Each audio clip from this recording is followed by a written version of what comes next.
Bendiciones en el nombre poderoso de nuestro gran Dios y Salvador.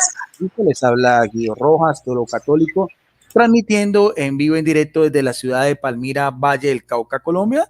En esta ocasión tengo a un invitado que ya es un amigo, ya nos conocemos de tiempo atrás. Ustedes deben saber, el pastor Luis Polo, que ahorita se va a presentar. Tenemos una serie a manera de disertación bíblica y teológica en la cuestión de la unicidad y la trinicidad. La Trinidad, ya hemos hablado, hicimos un primer programa a nivel general, hicimos otro también siempre en forma de diálogo muy respetuoso sobre Dios Padre, y ahorita lo vamos a hacer sobre Jesucristo. Cada uno va a dar su exposición. Entonces vamos a darle paso entonces para que el pastor Luis Polo se presenta en esta plataforma de YouTube que se llama Teólogo Guido Rojas. Bienvenido, también un saludo especialísimo a todas las personas que en este momento se están conectando. Bienvenido, pastor Luis Polo, por favor, preséntese. Bueno, Dios les bendiga, Dios les guarde. Saludo a todos los hermanos y amigos que nos están viendo en vivo y en directo. También quiero saludar a todos aquellos que nos estarán viendo después de esta grabación. Doy gracias a Dios por la oportunidad que nos brinda nuevamente de poder compartir su preciosa palabra. Quiero dar gracias al apologista y teólogo Guido Rojas por permitirme estar aquí en su canal. Y también, pues, quiero informar que también tengo un canal llamado Apología con Luis Polo. Soy el pastor Luis Polo de la Iglesia Pentecostés Unida Internacional en Colombia, en la ciudad de Bucaramanga. Es una bendición poder estar aquí y esperamos que este programa sea de bendición para cada uno de ustedes. Muchas gracias. Pastor, antes de empezar, porque la audiencia en general, y este es un canal también de cultura religiosa como lo que hemos hecho usted y yo, esto no es de polémica ni nada de esas cosas, cada uno hace su disertación. Pastor, ¿por qué no me cuenta cómo le ha ido con su libro, la publicación de su libro? ¿Qué repercusión ha tenido? ¿Cómo ha sido ese evento, pastor? Gracias, Guido, muy amable. No, el libro ya tiene aproximadamente un mes que salió, pero es un libro unicitario. Entonces, sí, como aclarando eso, ¿no? Es un libro que yo escribí y explico qué es la doctrina de la unicidad, cómo la entendemos, cómo la explicamos, cómo desarrollamos ciertos versículos. Y bueno, ese libro ya está siendo comercializado aquí en Colombia. También se comenzó a comercializar en los Estados Unidos. Y posteriormente estará comercializándose en el país de El Salvador. Sí, y pastor, pero eso es a nivel, pero no lo va, por ejemplo, a poner en Amazon o alguna plataforma después, pastor. Sí, esa es la idea. La idea es que en el transcurso de este mes de febrero eso pueda hacerse una realidad, de poder que esté digitalmente en la plataforma de Amazon y, si es posible, en la plataforma de Mercado Libre. ¿Y qué comentarios ha tenido del libro, pastor? O sea, ¿todas las personas que lo han comprado son de su iglesia, o también hay, por ejemplo, personas trinitarias que lo compran a manera también de cultura religiosa? ¿Qué comentarios ha recibido, pastor? Bueno, realmente es difícil que un amigo trinitario compre el libro. Más bien uno se lo presta o se lo regala. No creo que alguien, un trinitario, esté dispuesto a pagar por leer una doctrina que no comparte. Entonces, pero sí, en algunas oportunidades he escuchado de trinitarios que lo han leído, pero eso ya sería como compartirlo entre amigos. Sí, sí. Pastor, ¿y no tiene pensado en su canal hacer disertaciones también de su libro? ¿Lo está haciendo, por ejemplo, que la gente también sepa algunas partes, algunos capítulos, o no, pastor? Bueno, yo en mi canal casi todo lo que yo enseño está en el libro. Entonces, no, inclusive de lo que yo voy a hablar en esta oportunidad, algo de lo que voy a decir está en el libro. Ah, bueno, pastor, listo, qué bien. Pastor, entonces, ya también me presenté, pues ya saben, mi nombre es Guido Rojas, soy teólogo católico, vivo en Palmira, Valle del Cauca. El pastor también es paisano de nosotros, vive también en Colombia. ¿En dónde es que vive usted, pastor? ¿En cerca de dónde es que es? Estoy viviendo actualmente en la ciudad de Bucaramanga, en un barrio que se Santander. llama El Kennedy, sí, Ah, ya. departamento de Santander. Ah, ya. Entonces vamos a tener con el pastor la misma dinámica, es una disertación bíblica teológica. Esta vez va a empezar el pastor Luis Polo, él va a presentar también unas diapositivas, tiene 30 minutos sobre Jesucristo desde la unicidad y después lo hago yo también, 30 minutos desde la Trinidad y después también hacemos un minuto de despedida, pastor. Entonces permítame, son las 7:05. Usted me dice cuándo quiere empezar, pastor. Vamos a presentar las diapositivas. Tú me dices a partir de cuándo comienzo. Listo, pastor, ya, 7:06. Ok. Bueno, el Hijo de Dios es un hombre que nace de una mujer. Este hombre era el mismo Dios existiendo como un verdadero hombre sin dejar de ser Dios. En otras palabras, el Hijo de Dios es la forma de hombre que Dios toma cuando se manifiesta en carne sin dejar de ser Dios. En Lucas 1:35 dice, respondiendo el ángel, le dijo, el Espíritu Santo vendrá sobre ti y el poder del Altísimo te cubrirá con su sombra, por lo cual también el santo ser que nacerá será llamado Hijo de Dios. Ahora, ¿qué es lo que fue llamado Hijo de Dios según Lucas 1:35? Fue llamado Hijo de Dios lo que nació de María. Por lo tanto, el Hijo es la criatura que nació de María, sin perder de vista que esta criatura como hombre, nacido de mujer, es el mismo Dios. Es el mismo creador en forma de hombre, sin haber dejado de ser Dios y creador. Encontramos que el Hijo, como un verdadero hombre, fue engendrado por el Padre en el vientre de María. El Hijo, como un verdadero hombre, es el resultado de la decisión del Padre. El Padre decidió engendrar a su Hijo como un hombre en el vientre de María. Y esto sucedió cuando el Padre se hace hombre sin dejar de ser Dios. Dios existe por sí mismo, pero el Hijo, como un verdadero hombre, existe por el Padre. Y el Hijo, como un verdadero hombre, fue engendrado por el Padre cuando el Padre se hace hombre en María sin haber dejado de ser Dios. Por lo tanto, Jesucristo es Dios y al mismo tiempo Jesucristo es hombre. Jesucristo tiene dos operaciones por causa de sus dos formas distintas de existencias o por causa de las dos naturalezas que residen en él. Por lo anterior, el Padre como Dios en su existencia divina existe por sí mismo. El Padre es el autoexistente.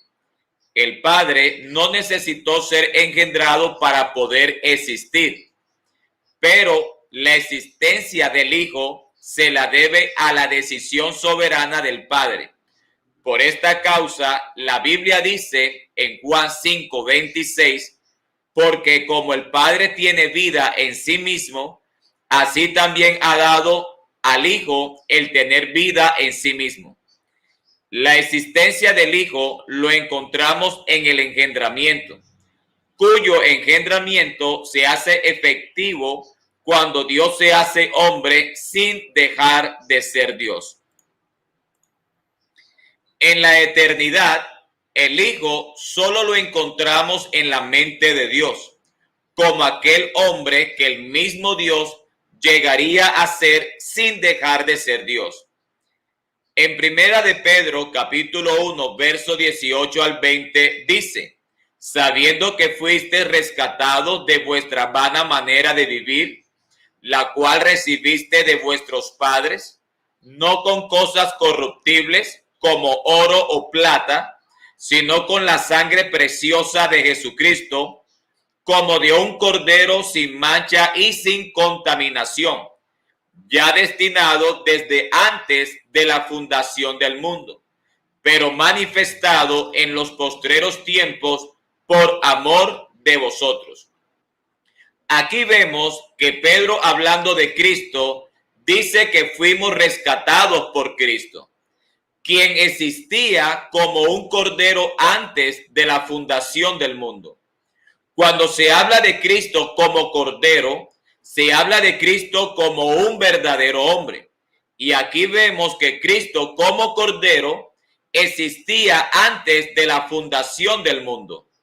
Pero ¿cómo existía? Existía como un pensamiento, existía en la mente de Dios. Este Hijo que existía en la mente de Dios fue manifestado en los postreros tiempos y fue manifestado cuando cuando el mismo Dios se hizo hombre, o cuando se hizo el mismo cordero, pero sin dejar de ser Dios. Esta es la razón por la cual en Hebreos capítulo 1, verso 2 dice: en estos postreros días nos ha hablado por el Hijo. ¿Por qué Dios habló por el Hijo solo en los postreros días? Porque el Hijo, que estaba en la mente de Dios en la eternidad, según Primera de Pedro capítulo 1, verso 20, solo fue manifestado en los postreros días cuando el mismo Dios se hizo ese hombre que existía primeramente en su mente. De tal manera encontramos en Jesucristo tanto a Dios como al hombre, o tanto al Padre como al Hijo. En Hebreos capítulo 1, verso 2, cuando dice: en estos postreros días nos ha hablado por el Hijo, a quien constituyó heredero de todo, y por quien asimismo hizo el universo, este Hijo fue constituido por el Padre como heredero. De tal manera, el Hijo, según Hebreos 1:2, es el hombre nacido de mujer, quien fue constituido heredero de todo lo que el Padre ha creado, mostrando con esto que en este sentido el Hijo no es co-creador con el Padre, sino heredero de la creación, como también lo podemos ver en Hebreos capítulo 2, verso 7, cuando dice sobre el Hijo: le hiciste un poco menor que los ángeles, le coronaste de gloria y de honra, y le pusiste sobre las obras de tus manos. Según Hebreos 1:2 y Hebreos 2:7, Dios el Padre fue el creador de todo, y el Hijo recibe la creación del Padre. De esta manera, el Hijo es constituido heredero de la creación, y por quien asimismo el Padre hizo el universo. En otras palabras, el Padre creó todas las cosas en la eternidad por causa del Hijo que estaba en su mente, para que llegando el Hijo que estaba en la mente del Padre como un hombre nacido de mujer en la manifestación de Dios, el Hijo fuese constituido como heredero de toda la creación y constituido como el primogénito de toda la creación. El Cordero que estaba en la eternidad, según Primera de Pedro capítulo 1, verso 20, lo vemos inmolado antes de la creación, según Apocalipsis capítulo 13, verso 8. Cuando dice: y lo adoraron los moradores de la tierra, cuyos nombres no estaban escritos en el libro de la vida del Cordero, que fue inmolado desde el principio del mundo. En los versículos que he citado, vemos al Hijo preexistiendo en la mente de Dios como un propósito que el mismo Dios tenía en sí mismo, cuyo propósito se hizo visible cuando Dios mismo se hizo hombre sin haber dejado de ser Dios. Cuando leemos en el Antiguo Testamento, encontramos al Hijo de Dios, pero de una manera profética. Lo encontramos como el profeta que vendría, o que Dios levantaría entre los judíos, según Deuteronomio capítulo 18, verso 15 y verso 18. Solo podemos hablar del Hijo de Dios en Deuteronomio capítulo 18, verso 15 y verso 18, como un verdadero hombre, como un profeta que Dios levantaría como Moisés. Ahora, ¿cuándo vino este profeta prometido? Vino cuando el Padre, siendo el único Dios, se hizo el profeta prometido, se hizo hombre sin haber dejado de ser Dios. En el Salmo capítulo 2, verso 2, dice: se levantarán los reyes de la tierra y príncipes consultarán unidos contra Jehová y contra su ungido. Si usted observa el Salmo capítulo 2, verso 2, aquí vemos al Hijo señalado como el ungido. Y solo podemos ver a un ungido cuando lo relacionamos con un hombre. De tal manera, el Hijo en el Salmo 2, verso 2, está siendo profetizado como un hombre que vendría. De la misma manera que el Hijo estaba profetizado que vendría como el profeta que Dios levantaría. Y solo podemos ver al Hijo como el profeta y el ungido cuando el único Dios se hizo ese profeta o ese ungido, pero sin haber dejado de ser Dios. Con todo lo anterior, podemos ver al Hijo en la eternidad como un propósito en la mente del Padre. Vemos al Hijo de Dios en el Antiguo Testamento como el Hijo prometido que vendría. Y en los evangelios vemos al Hijo de Dios como ese hombre que nació de María cuando el mismo Dios tomó existencia de hombre sin dejar de ser Dios. Por lo tanto, en Lucas 1:35 dice: el santo ser que nacerá será llamado Hijo de Dios. El Hijo existe porque el Padre decidió que existiera. Es decir, el Hijo no es autoexistente como sí lo es el Padre. Juan 5:26 dice: porque como el Padre tiene vida en sí mismo, así también ha dado al Hijo el tener vida en sí mismo. Según Juan 5:26, el Padre existe por sí mismo, pero el Hijo existe por el Padre. De esta manera podemos ver que el Hijo no es autoexistente.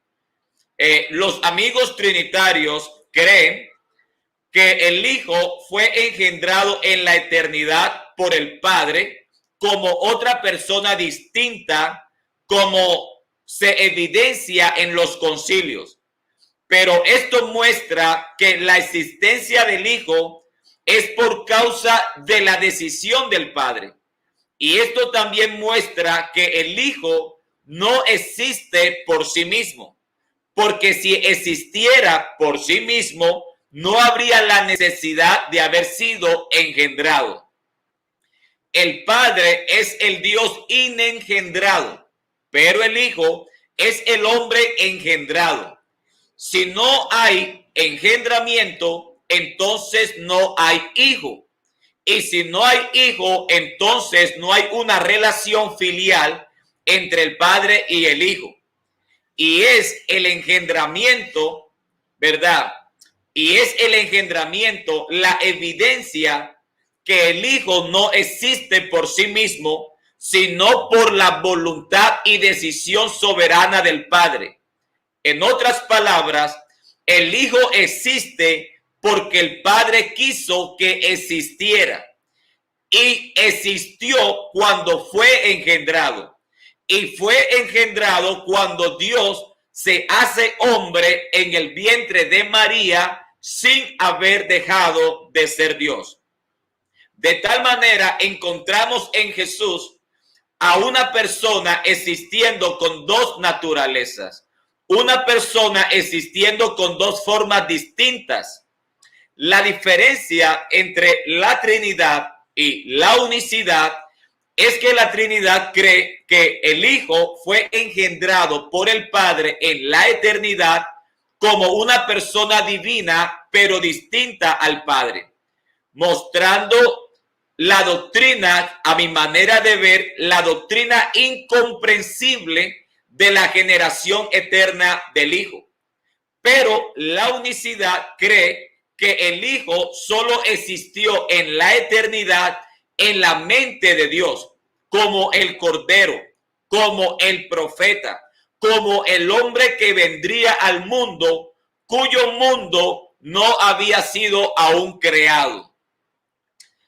La Trinidad no solo cree que el Hijo fue engendrado por el Padre en la eternidad como una persona divina, sino que el Hijo fue engendrado nuevamente en el tiempo como un hombre en el vientre de María.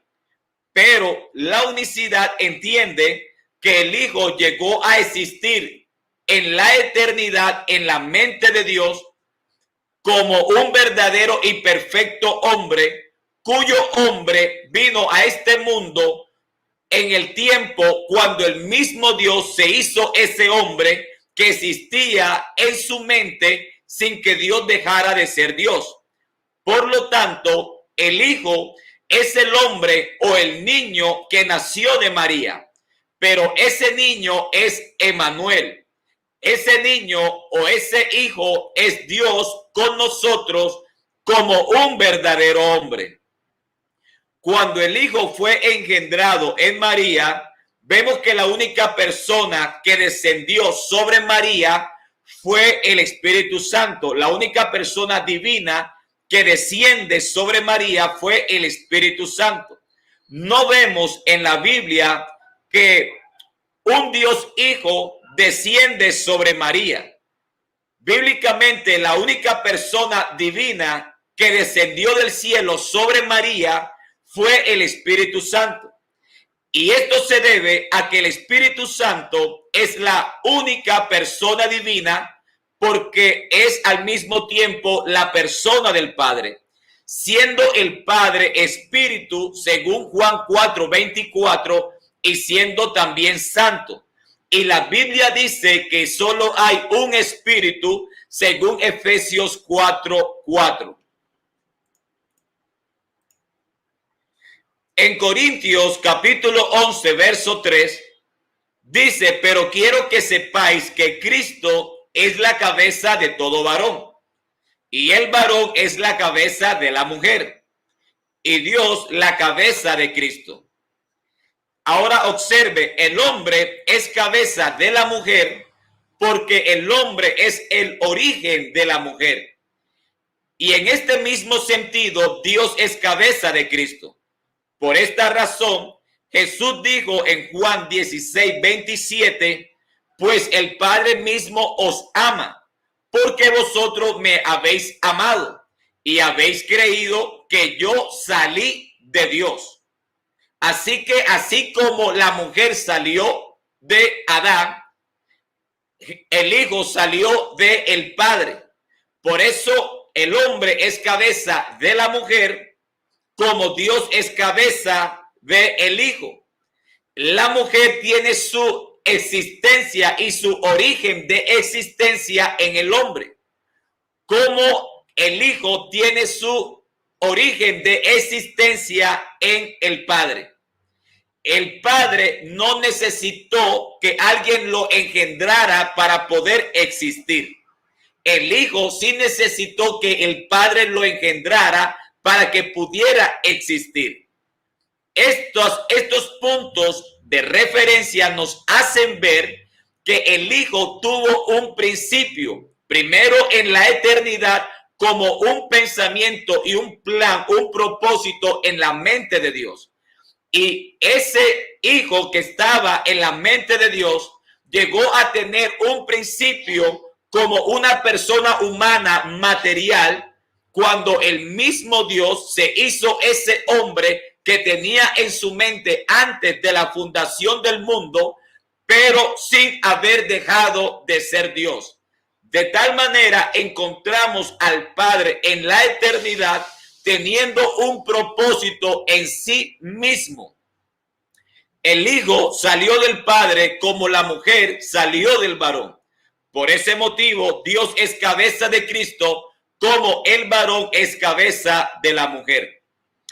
El comentario bíblico Mundo Hispano, cuyo comentario fue realizado por eruditos trinitarios, dice: la palabra cabeza, kefalé, no debe entenderse como jefe o gobernante, sino que debe entenderse la palabra cabeza como fuente u origen.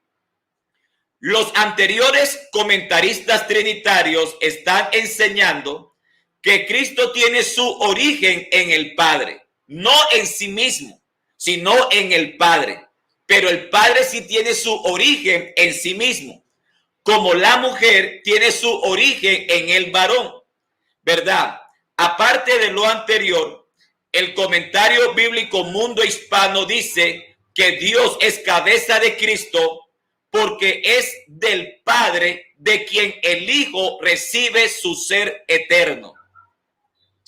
El comentario de la Biblia del diario Vivir fue realizado también por eruditos trinitarios y dice lo siguiente sobre Corintios 11:3. En la frase el varón es la cabeza de la mujer, cabeza no se usa para indicar control o supremacía, sino la fuente de, debido a que el hombre fue creado primero. La mujer deriva de su existencia del hombre, como el hombre de Cristo y como Cristo de Dios. Estos comentaristas trinitarios están diciéndonos que Cristo tiene su fuente de existencia en la persona del Padre, como la mujer tiene su fuente de origen en el varón. Por tanto, el varón es la cabeza de la mujer, como el Padre es la cabeza del Hijo. Así de sencillo. Y esto nos muestra una no coigualdad entre el Padre y el Hijo.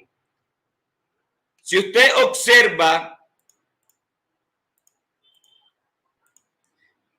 en Colosenses capítulo 1, verso 15, el Hijo es la imagen del Dios invisible. El Hijo es el primogénito de toda la creación. ¿En qué sentido el Hijo es la imagen del Dios invisible según Colosenses 1:15? El Dios invisible, según Colosenses 1:15 y Timoteo 1:17, es el Padre. De tal manera, el Padre es el Dios invisible y el Hijo es la imagen del Dios invisible.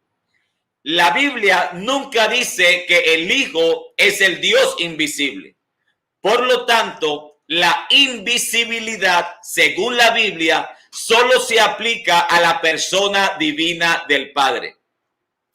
Un detalle que no podemos pasar por alto es que Ignacio de Antioquía, siendo discípulo directo del apóstol Juan, en su carta a Policarpo, en el capítulo 3, dijo que el Dios invisible se hizo visible, mostrando con esto que Ignacio de Antioquía creía que Jesús era el Padre invisible que se hizo visible como un verdadero hombre, llegando de esta manera el Hijo ser la imagen visible del Padre invisible. ¿Qué significa que el Hijo sea la imagen del Dios invisible?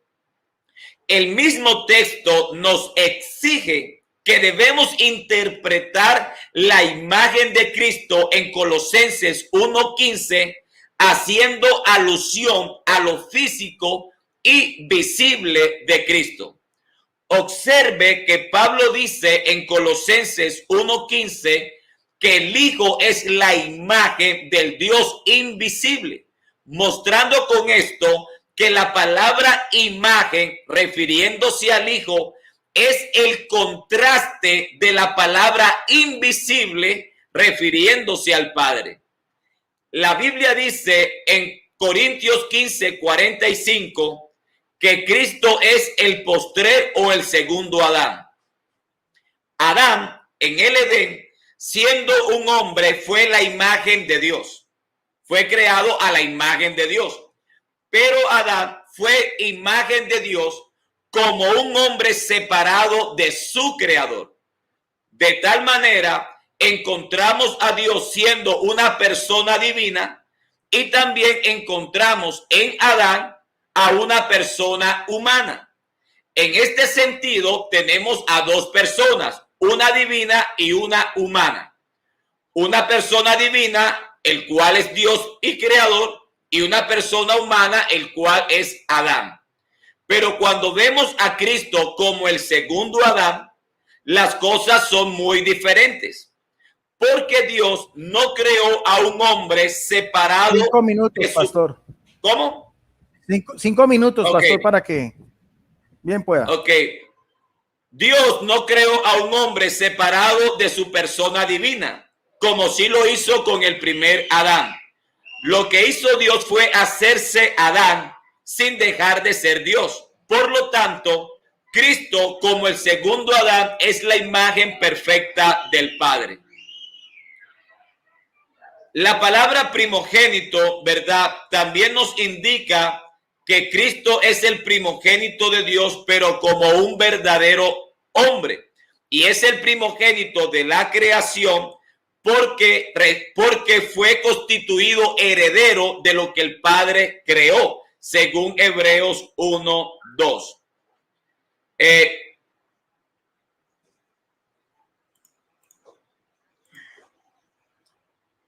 Ahora, considerar que el Hijo vino al mundo cuando salió del Padre, como se evidencia en Juan 6:46, Juan 16:27 y Juan 17:8, no solo es poder mostrar que el Hijo tiene el origen de su existencia en el ser del Padre.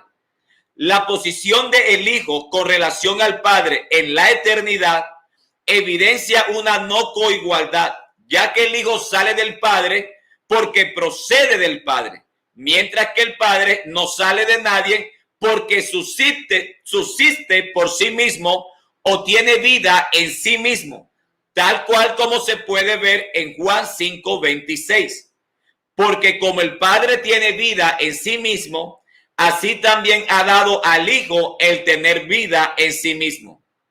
Además de esto, la Biblia registra que en la eternidad el Hijo existía en el Padre y cuando salió del Padre no salió por iniciativa o voluntad propia, sino que salió del Padre por la voluntad divina del Padre, como se encuentra en Juan 8:42. En otras palabras, el Hijo sale del Padre no como una persona divina y coigual al Padre. El Hijo sale del Padre como un hombre, porque cuando Dios se hace hombre, entonces el hombre sale de Dios cuando Dios decidió tomar otra forma de existencia. Y para resumir o concluir, la Biblia enseña que Jesucristo es el Hijo porque fue engendrado y es el Hijo de Dios porque fue Dios quien lo engendró.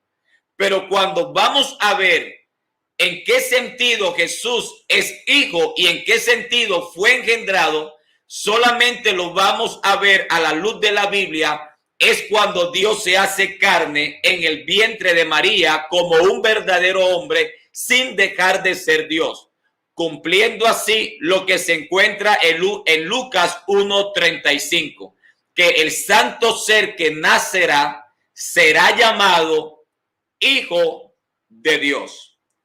Gracias, apologista, y termino con mi presentación. Gracias, Guido. Le quedan todavía 2 minutos, pastor. Baja. No, está bien. Gracias. Bueno. Pastor, antes de empezar, de seguir, creo que hay una muy buena audiencia y hay personas también me imagino que son de la unicidad porque lo están saludando usted.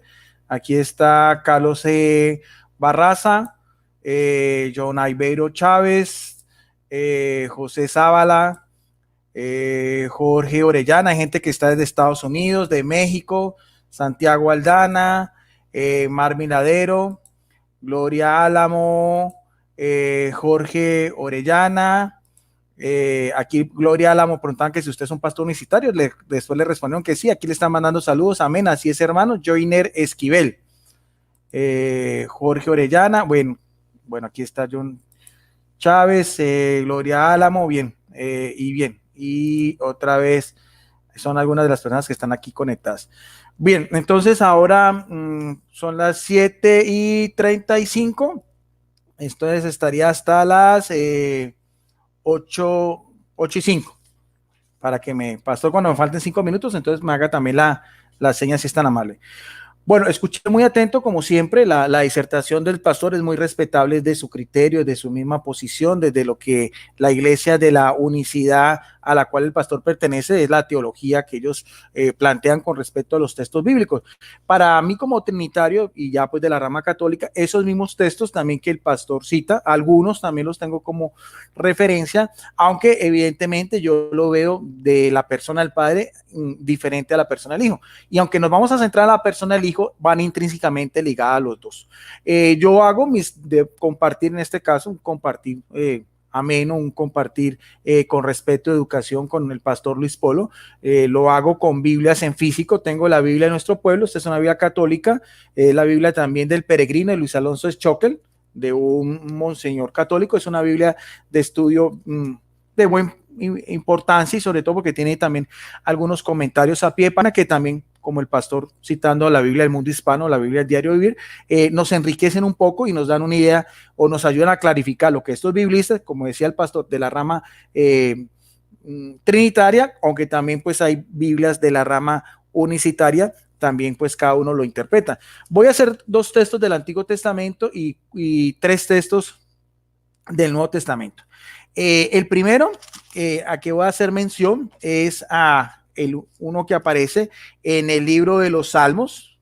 Sabemos que los libros de los Salmos corresponden a los libros sapienciales. Es también muy conocido, el pastor también lo debe conocer, es el Salmo en el capítulo 2 y lo vamos a hacer del versículo 1 al versículo 8. Dice así la palabra de Dios, y lleva por título, aunque los títulos sí los colocan por los biblistas, dice el Señor y su Mesías. O sea, se está haciendo una distinción entre el Señor, en este caso Yahvé, el Adonai, el Sebaó, el Dios de los ejércitos, el Olán, el Eterno, todos esos títulos que aparecen del Antiguo Testamento.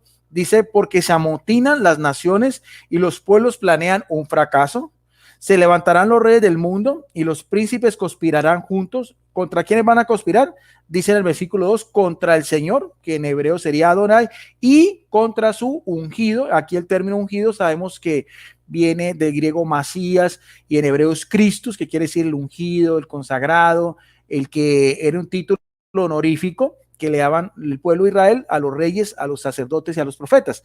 Para la Iglesia Católica esos 3 títulos o esos 3 prerrogativos son para la persona pues de Jesucristo. Rompamos sus cónyuges, sacudamos sus yugos. El que habita en el cielo, siempre el cielo es la morada, el estrado de Dios, siempre el cielo para los judíos era la morada de lo alto, donde vivía Dios con los ángeles. En la tierra era donde vivían los seres humanos, y en el inframundo, en el ínferus, era donde estaba pues también como se dice, en el seno de Abraham, esas almas que están esperando al justo juez, en este caso Jesucristo, están en esa espera. Y también lo que se conoce como el Gehenna o el Tártaro, que sería nada más y nada menos que el demonio, que sería la morada para el diablo y los demonios. Eso es interesante porque hay también que analizar toda esa misma cultura judía para poder entender los textos.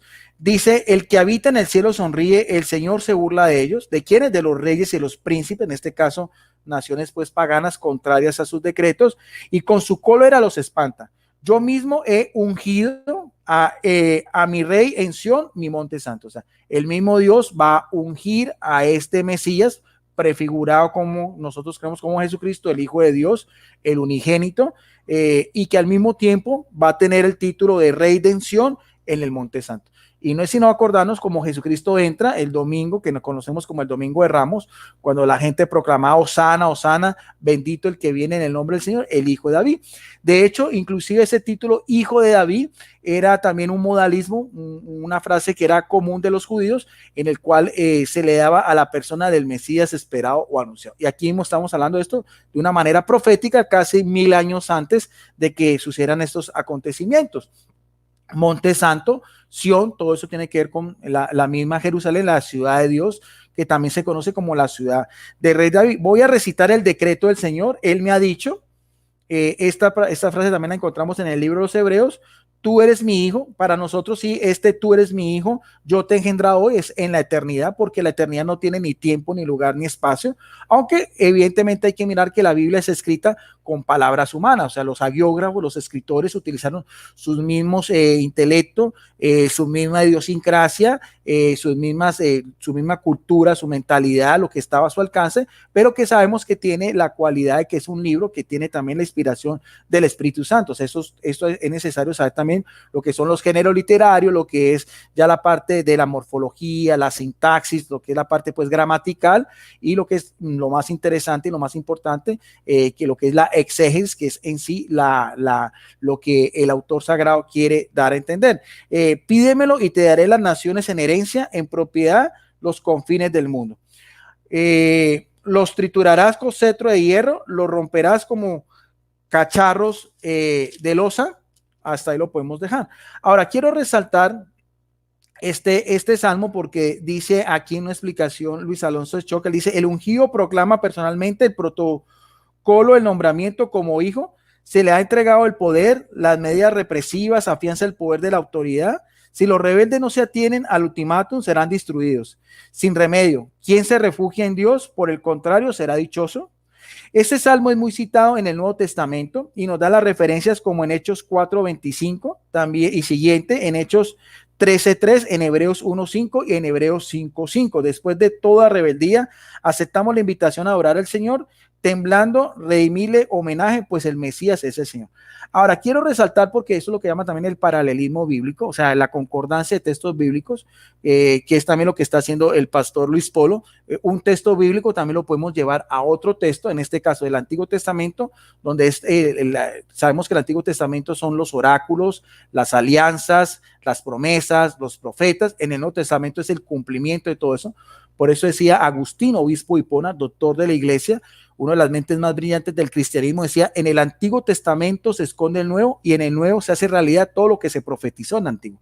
Hay más de 100 profecías bíblicas, de no solamente del libro de los Salmos, sino también de los profetas mayores y menores, que se cumple, de hecho, inclusive también en el Pentateuco, que se cumple a la cabalidad en la persona de Jesucristo.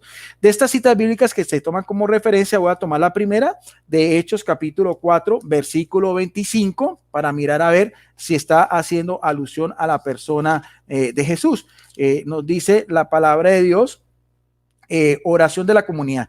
Al verse libres, los apóstoles se reunieron con sus compañeros y le contaron lo que les había dicho el sumo sacerdote y los letrados, o sea, el gran Sanedrín, los mismos de Anás, Caifás y todos esos grandes dignatarios, que fueron los mismos que condenaron a Jesucristo a morir y lo que los comulgaron. Al fin y al cabo, Jesucristo fue considerado como un blasfemo. Los que lo oyeron levantaron la voz unánime dirigiéndose a Dios: Señor, que hiciste el cielo y la tierra, el mar y cuanto contiene, que por boca de tu siervo David, otra vez, inspirado por el Espíritu Santo, dijiste. Vamos a ver qué es lo que es. ¿Por qué se agitan las naciones y los pueblos planean en vano? Se levantarán los reyes de la tierra y los gobernantes se aliarán contra el Señor y contra su ungido, que es lo que veíamos del Salmo capítulo 2, versículo 2 y siguiente. Y en el versículo 27 nos da a quién se está refiriendo esto. De hecho, en esta ciudad, la misma que decíamos, Sión, la ciudad santa, como hacíamos aquí referencia en el versículo 6, el rey de Sión en el monte santo. De hecho, en esta ciudad se aliaron contra su santo siervo, así identifica quién es el santo siervo: Jesús, con paganos y gente de Israel, para ejecutarlo cuando había terminado su mano y su designio. O sea que nos aclara muy bien que ese salmo, proféticamente, aquí mismo lo dice, se cumpliría en la persona de Jesucristo. Le da el título de santo siervo, el ungido. ¿Por quiénes? ¿Quiénes fueron los que conspiraron? Aquí mismo dice Herodes y Poncio Pilatos con los paganos y la gente de Israel. Hay otro texto también que es significativo, también es mesiánico, es una prefigura también, que ya aparece en el libro del profeta Daniel. El profeta Daniel tiene esa característica que es un libro de revelación, ese mismo género literario lo encontramos nosotros en el último libro que es tan conocido también como el Apocalipsis de Juan. Si vamos también a el libro del profeta Daniel en el capítulo 7, versículos 13 y 14, también en ese mismo ambiente que estamos hablando de teología y exégesis, de un rey, de un reinado, de unos enemigos, de un ungido, de un elegido, del Padre, porque en eso también concuerdo con el pastor Luis Polo, o sea, la salvación viene por el Padre es el que toma la iniciativa, pero creemos que el Padre manda a su Hijo, que es engendrado directamente con él, de él, es el unigénito, único, que tiene esa misma esencia, esa misma naturaleza, pero que es un ser independiente de él, aunque conserva sus mismas cualidades, conserva su misma divinidad y también conserva los mismos atributos. En el libro de Daniel también, más o menos también estamos hablando también todos esos casi 700, 800 años antes de que se cumplieran todo lo acontecido. Este libro está compuesto durante la persecución de Antíoco IV Epífanes entre el año 175 y 173, o sea, lo que es la descripción escritural como tal, pero pues sabemos que el profeta Daniel vivió anteriormente. También en el libro de Daniel, capítulo 7, versículo 13 y 14, hay una visión también donde nos dice personaje del Antiguo Testamento, seguí mirando y en una visión, mire, ve que el mismo dice, en una visión nocturna, vi venir en las nubes del cielo, otra vez, porque decíamos que la morada siempre es el cielo, una figura humana, y mire que estamos hablando del Antiguo Testamento. Ya en el Antiguo Testamento se prefigura una figura humana que se acercó a ¿quién? A otro personaje, en este caso se le conoce como, discúlpeme, al anciano y fue presentado ante él. O sea, vemos el escenario, estamos hablando de una visión en el cielo, viene un personaje que con una figura humana va a ser presentado ante alguien de mayor dignidad, que en este caso sería un anciano. Le dieron a este personaje, a este que tiene una figura humana, le dieron que poder real, casi lo mismo que habíamos en el Salmo, poder real, dominio, todos los pueblos, naciones y lenguas lo respetarán. Su dominio es eterno y no pasa, su reino no tendrá fin. Ese también nosotros creemos que eso también es una prefigura también de Jesucristo. De hecho, ese mismo término que aparece aquí en otras versiones de una manera más explícita, hijo de hombre, era uno de los prerrogativos que más utilizaba directamente Jesucristo cuando se refiere a su persona. Aquí mismo lo dice, aparece un anciano, un trono y un ser misterioso al que la narración se le da el apelativo de figura humana, como en el 9:14. Estos elementos nos indican que para el autor se representa aquí una especie de juicio para el Altísimo realiza sobre la historia y sus protagonistas. De hecho, el anciano y el tribunal entregan al personaje con figura humana el poder sobre reinos y naciones, quienes se ponen a su servicio. El Nuevo Testamento identifica a este personaje llamado figura humana o también, en otras versiones, hijo de hombre con Jesús, proclamado como el Mesías, lo mismo que veíamos en el Salmo 2. Y da como referencia también Marcos 13:26, Marcos 14:62, Mateo 25:31. Esto es muy interesante porque es un texto apocalíptico sobre el juicio final, en Lucas 17:22 y 30 y en Hechos 7:55 al 56. Otra vez voy a tomar solamente referencia Hechos 7:55 a 56, que también en esta visión que tuvo, en este caso estamos hablando de Esteban, lo vamos a hacer desde el 54, muerte de Esteban. Oyendo su discurso, se recomían por dentro y rechinaban los dientes contra él. Esteban, mire bien lo que dice, lleno del Espíritu Santo, fijando sus ojos en el cielo, otra vez lo mismo que vemos en este mismo escenario que nos decía aquí en Daniel 7, una visión nocturna en las nubes del cielo, morada de Dios, también como lo veíamos en el mismo Salmo, mirando su vista al cielo, vio la gloria, o sea, la Shekinah de Dios, como era conocido en el Antiguo Testamento, y en quien vio la gloria de Dios y a Jesús, o sea, ve la gloria del Padre y a Jesús a la derecha de Dios, y le dijo, estoy viendo el cielo abierto y aquel hombre, lo mismo que decíamos acá, la misma figura, como decía, figura humana o hijo de hombre, estoy viendo el cielo abierto y aquel hombre en pie a la derecha de Dios. Ellos dieron un grito toreo, se taparon los oídos, en tetoreo, perdón, se arrojaron contra él, lo echaron fuera de la ciudad y se pusieron a apedrearlo, el primer protomártir, ¿no? Los testigos habían dejado los mantos en los pies de un muchacho llamado Saulo, que después sería el apóstol Pablo. Mientras lo apedreaban, Esteban invocó: Señor Jesús, o sea, hace una oración directa a Jesucristo, porque la redención viene por Jesucristo, el que muere en la cruz es Jesucristo. Él mismo lo está identificando aquí como este personaje, esta figura humana que está a la diestra del Padre, dice, y que tiene pues la característica que no fue una alucinación o fue simplemente un delirio o por fiebre, sino porque nos dice aquí la palabra de Dios que estaba lleno del Espíritu Santo, como aparece en el versículo 55. Dice: Señor Jesús, acoge mi espíritu, mi neuma, o sea, la parte espiritual que nosotros creemos que sobrevive después de la muerte, y arrodillando gritó con voz potente: Señor, no le tengas en cuenta este pecado. Y dicho esto, murió. En otras palabras, dice durmió, que es una forma poética de decir muerte. Bueno, esos textos me parece que son significativos para tenerlos aquí en cuenta en este compartir que estamos haciendo con el pastor. No es nada de un debate ni nada, mucho menos. Lo estamos haciendo solamente, cada uno expone lo que cree de acuerdo a su doctrina. Otro texto también significativo ya en el Nuevo Testamento está en el capítulo 1 del Evangelio de Juan, o sea, lo que es el prólogo del Evangelio de Juan. También es muy significativo para nosotros, donde encontramos desde el versículo 1 al 14, al principio, argese, o sea, el principio, sin tiempo, sin lugar ni espacio. Ese término argese quiere decir en posición, porque evidentemente volvemos a decir al principio, cuando la eternidad tiene un principio. ¿Cómo podemos nosotros contar la eternidad con un reloj con minutos y segundos, días, semanas o años? O sea, en el principio ya existía la palabra, o sea, palabra, verbo o logos, y la palabra se dirigía a Dios y la palabra era Dios, porque esa también es cualidad divina. Al principio se dirigía a Dios, todo existía por medio de él. Creemos que toda la creación por designio del Padre fue hecha por la palabra de su Hijo, y sin ella nada existía en cuanto existía. En ella había vida, y la vida era la luz de los hombres, y la luz brilló en las tinieblas, y las tinieblas no la comprendieron.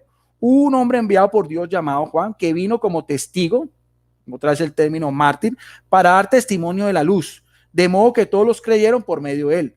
No era la luz, sino era el testigo de la luz, o sea, el último de los grandes profetas, la luz verdadera que ilumina a todos los hombres. Estaba viniendo al mundo, o sea, se estaba encarnando. El pastor también habló sobre la encarnación. En el mundo estaba, el mundo existía por ella, y el mundo no lo reconoció. O sea, los mismos judíos, como veíamos también en Hechos, que veíamos que el mismo Herodes, confabulado con Pilato, lo mataron. Vino a los suyos, a los judíos, y los judíos no lo acogieron. Pero a los que lo acogieron, ese pequeño remanente, a los que creen en ella, en la luz, les hizo capaz de ser hijos de Dios por adopción, aunque Jesucristo sí es por su naturaleza, por eso es el unigénito. Y quienes lo han nacido, y quienes no han nacido de sangre ni de deseo de carne, sino el deseo de varón, sino de Dios. O sea, no humanamente, sino de Dios. La palabra, logos, en griego, se hizo hombre y acampó entre nosotros, o sea, puso su morada, su habitación entre nosotros, y ya en su humanidad nosotros contemplamos su gloria. O sea, el Hijo tiene una gloria independiente a la del Padre, y gloria del Hijo único, unigénito del Padre, lleno de ¿qué? Lleno de lealtad y lleno de fidelidad.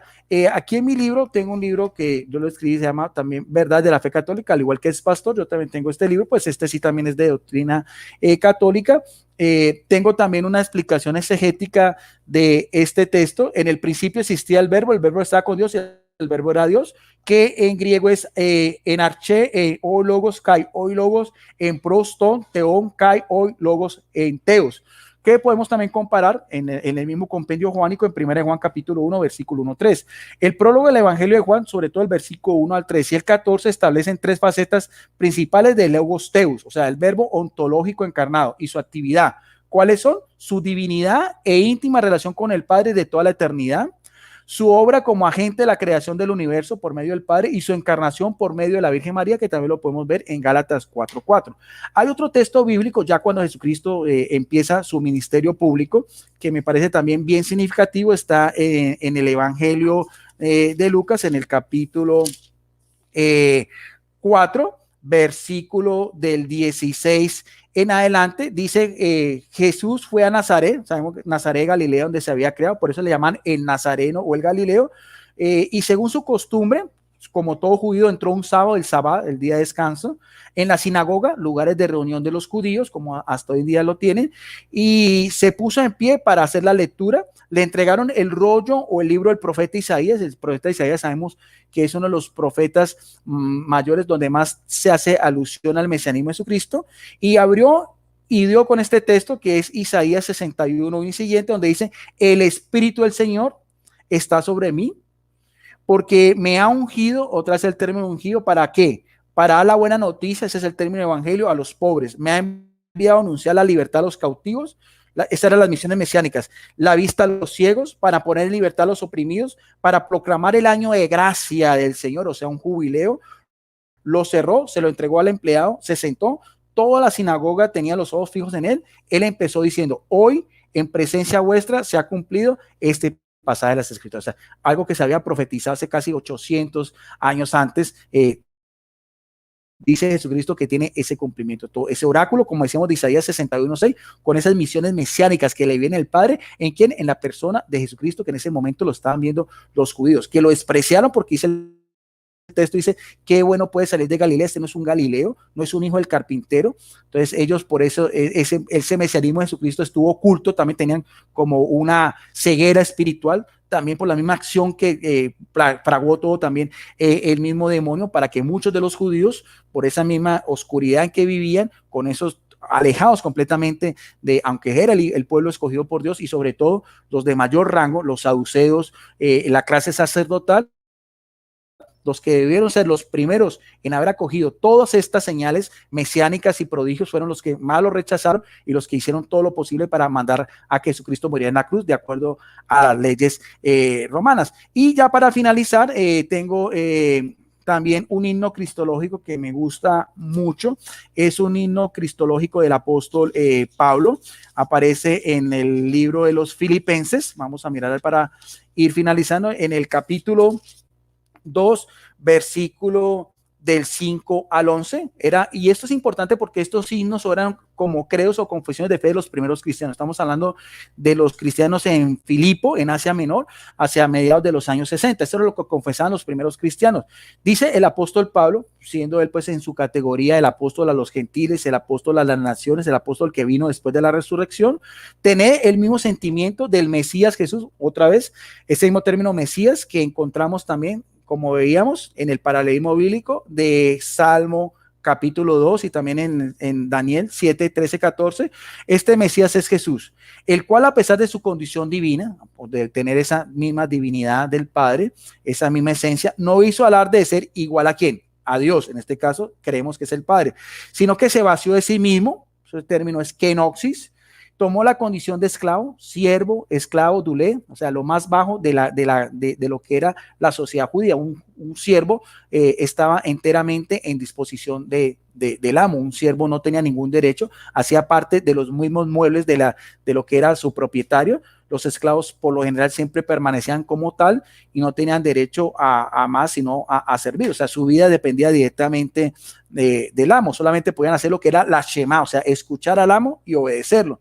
Dice así: haciéndose semejante a los hombres, sabemos que igual a nosotros, menos en el pecado, mostrando en figura humana, lo mismo que veíamos de Daniel 7, 13, 14, figura humana o hombre, y se humilló asimismo, haciéndose obediente hasta la muerte, porque para eso vino. Por eso el pastor también hablaba que era un cordero inmaculado, sin mancha, y una muerte ¿de qué? De cruz, según las leyes romanas. O sea, la forma más despreciativa, lo más bajo, lo más humillante, que era solamente reservado no para el ciudadano romano, sino solamente para los esclavos, para los rebeldes, para los sediciosos, para los ladrones y para los bandidos. Acordémonos que en la pasión de Jesucristo él fue cambiado por uno que era un asesino, un ampón, como era Barrabás, y al lado de él habían también dos ladrones en la cruz. Ese es el mismo contexto histórico que nos está dando a entender el apóstol Pablo. Por eso Dios, por todo esto, por su humildad, por su sencillez, por su kenosis, por eso dice, por eso Dios, en este caso creemos que el Padre lo exaltó y le concedió el nombre superior a todo nombre, para que ante el nombre de Jesucristo, que quiere decir Yahvé salvación o Dios salva, toda rodilla se doble en señal de proscuneo, de adoración, de reverencia, de alabanza, de postración. ¿Y en qué? Aquí mismo lo decíamos, las tres estados o los tres mundos para el judío: en el cielo, donde está Dios y los ángeles, en la tierra donde están los hombres y también en el abismo, inclusive aún el mismo demonio, Satanás y sus ángeles caídos. Y toda lengua también confiese para la gloria de Dios. Volvemos otra vez al término gloria de Dios. El Padre tiene su gloria. Veíamos también que el Hijo también tiene su gloria. La gloria del Padre, que Jesucristo es Señor. O sea, la gloria del Padre es siempre en Jesucristo, el Señor, su Hijo, su unigénito, su primogénito, el Verbo, el Logos, el que se hace esclavo, el que se humilla, el Cordero inmolado por todos nosotros. Ya para finalizar también, en que me quedan 5 minutos, otra vez también de mi libro Verdades de la Fe Católica, también tengo unas consideraciones también de orden exegético y bíblico sobre ese texto que acabamos de ver. Cuando el mismo San Pablo en la epístola a los Filipenses capítulo 2 versículos 6 y 7 habla de Jesucristo, el cual aunque existía en forma de Dios, no consideró el ser igual a Dios por algo a qué aferrarse, sino que se despojó a sí mismo tomando forma de siervo, haciéndose semejante a los hombres. Podemos explicar dos cosas. La expresión en forma de Dios, que es en griego morpé teu, en la naturaleza divina real e inseparable, subsistente de la persona del Mesías. Él siempre tuvo la naturaleza misma de Yahvé su Padre, como vimos también en el prólogo de Juan 1.1, ya que explicaba como igual a Dios, isateo. La palabra griega isa es un adverbio y por lo tanto describe la forma de existencia en que se encuentra antes de adquirir su naturaleza humana, su encarnación. No es sino que usted vea Gálatas 4.4, donde dice que en el cumplimiento del tiempo, el kairos, Dios envía a su Hijo nacido mujer y nacido y sometido bajo la ley de Moisés, por ese mismo ambiente de todo lo que era el judaísmo y todo lo que era las alianzas con Abraham y todo lo que era la ley mosaica. El término griego kenoxis, que al cual hice alusión, que viene de kenom, que traduce se despojó a sí mismo, se utiliza en el Nuevo Testamento en forma metafórica más bien que literal. Los exégetas han aclarado que él, o sea Jesucristo, retuvo su naturaleza y sus atributos de Dios en morfé, teo y parchón. Y se puede comparar con Mateo 12:27, Marcos 1:1, Juan 3:13, Juan 14:9 y Romanos 1:4. O sea, nosotros creemos que Jesucristo no perdió esa cualidad, pero también se hace hombre y está en medio de nosotros. Por eso podía hacer milagros, por eso podía hacer prodigios, por eso podía transformar el agua en vino, por eso pudo caminar sobre las aguas en el mar de Galilea, por eso pudo maldecir una higuera, por eso pudo resucitar a su amigo Lázaro, por eso podía curar a los leprosos, a los ciegos, a los paralíticos, a los mudos, resucitar a los muertos y todas estas maravillas que nos habla la propia palabra de Dios, porque creemos que todo eso es el plan salvífico que estaba en Dios con la participación de su Hijo y también, como vemos también algunos textos, también por la acción del Espíritu Santo. Entonces, esa también era mi intervención, esa era mi ponencia, mi explicación sobre la persona de Jesucristo. Entonces, siendo más, claro que también se me fue casi lo mismo que el pastor, casi 27 minutos. Adelante, pastor, para que podamos entonces hacer las conclusiones, la despedida final, porque con el pastor siempre hemos quedado en eso, cada uno expone y respetamos el criterio del otro. Claro. Adelante, que sí, pastor. Claro que sí, Guido. No te dije que faltaban 5 porque tú mismo dijiste el tiempo que te faltaba. Sí, entonces, lo estaba viendo aquí desde el portátil, pero más o menos tuvimos el mismo tiempo, pastor, casi 28, 27 minutos. No, seguido, yo me siento muy cómodo compartiendo esta clase de temas contigo. Eres un hombre muy respetuoso y eso es algo que tiene un gran valor para mí. Y te doy gracias por la oportunidad de poder estar aquí en este canal, en este programa. No, igual yo, pastor, igual yo también. Para mí es un placer. De hecho, cuando empezó esta año, dije, pastor, acuérdese que tenemos ese mismo compromiso. Yo también, el pastor sabe que yo también le dije, pastor, no olvide, a pesar de sus múltiples, porque pues sabemos que el pastor se encarga directamente de su pastorado, tenía pues, no, pastor, lo pospusimos un tiempo, no, pastor, vamos a seguir, porque esto me parece de edificación, esa manera de cultura religiosa. Siga, pastor. Claro que sí, claro que sí. No hay que perder de vista que la posición del día de hoy, de este tema, era cómo el mundo unicitario entiende acerca del Hijo y el mundo trinitario cómo concibe, cuál es la como visión teológica y bíblica acerca del Hijo. Entonces, eso es como para tenerlo muy en cuenta para que el auditorio, ¿no? Las personas que nos están viendo, por lo menos entiendan cuál fue el esfuerzo de cada uno de nosotros con relación a la temática en el día de hoy.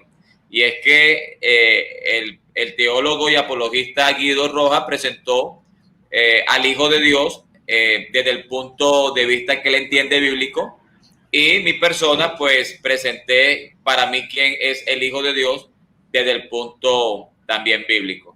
Entonces, Guido, no, muy contento, Guido. No, y además, pastor, hay que decirle tanto a su audiencia como a mi audiencia que si quiere mirar, tienen que mirar también los otros dos videos que hicimos anteriormente, pastor. O sea, hicimos uno sobre el Padre y otro a manera de introducción.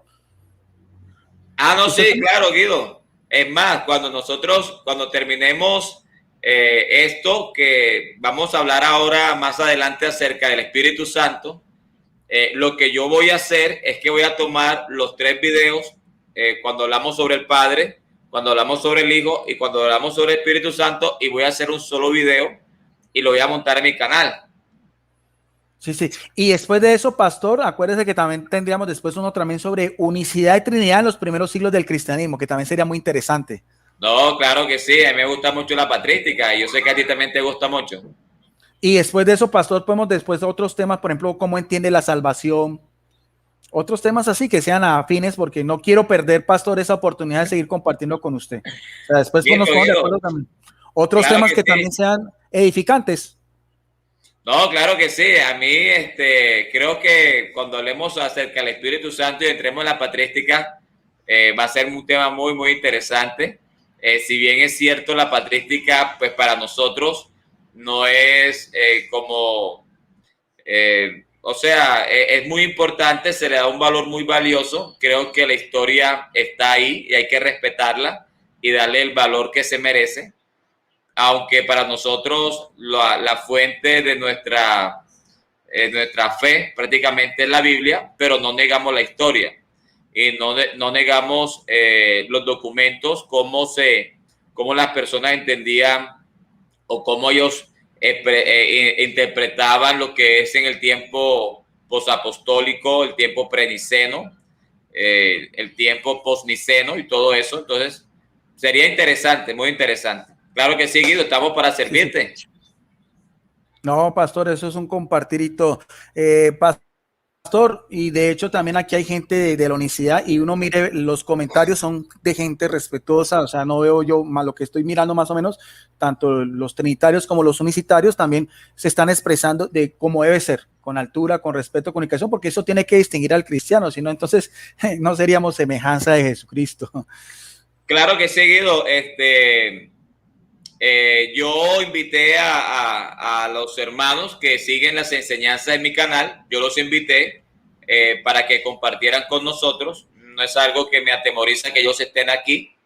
Y con relación a la manera de expresarse, pues yo espero que los hermanos unicitarios, pues ellos se expresen a la manera que uno también se expresa en el video, ¿no? Entonces, yo pienso que a veces, a mi manera de pensar, a mi manera de creer, creo que el comportamiento de las personas que participan en el chat es consecuencia o un reflejo de la persona que enseña en el video.